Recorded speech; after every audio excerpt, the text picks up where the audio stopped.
The FNAF movie's here, and I've compiled the best Easter eggs from the movie. We'll be talking about the lore and the future of the FNAF movie series. There's a Ghostface reference in the FNAF movie. At the end of the movie, William Afton grabs a knife and swipes his blade to wipe the blood off. Matthew Lillard, who plays William Afton in the movie, also plays Ghostface in the first Scream movie. He does the exact same move of swiping the blade. This move has become so iconic that future Ghostfaces do the same move. Even the Ghostface in Dead by Daylight does this. All the deaths from the robbers happen in iconic camera shots from the first FNAF game. Bonnie gets someone in the cleaning supply closet, Chica gets someone in the kitchen, and Foxy gets someone running down the hallway. The only one who's different is Freddy, who bites someone in half, when in the games he usually gets you when the power runs out.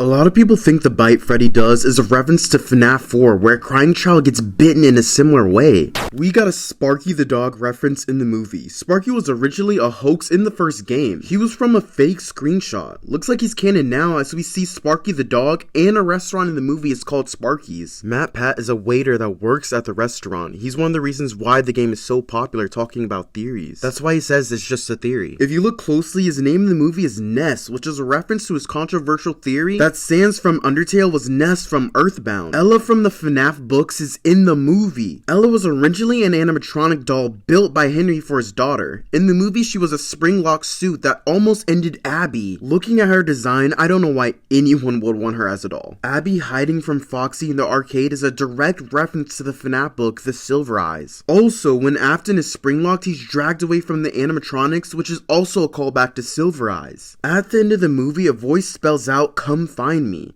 This is believed to be the puppet from FNAF 2. This makes sense, as this would be the continuation from the second FNAF game. We even hear the music box playing before it spells out, "Come find me." I think one thing the movie was missing was the lore factor. The only one that really had it was Vanessa. Vanessa wasn't even in the games until later on in the series, appearing in Security Breach and Help Wanted. Vanessa has some interesting lines in the FNAF movie. When Mike asks Vanessa to help him defeat William Afton, Vanessa says, "I won't be much use to you, believe me." I think she's referencing how persuasive William Afton is. In the games, Vanessa's actually under a trance and is controlled by William Afton and becomes Vanny, continuing the cycle of torturing kids. I think in the second movie, we'll see Vanessa become the villain. What's interesting is so far in the games, Vanessa was a technician at the Pizzaplex and is controlled by Afton. But in the movies, she's a cop and is William Afton's daughter being manipulated. At the end of the FNAF movie, William Afton says, "Help me clean up the mess you created." I think this is referencing the original bite that started off this madness. I think Vanessa represents Michael Afton, who's William Afton's son in the games. I think she's the reason Crying Child dies, causing all the problems.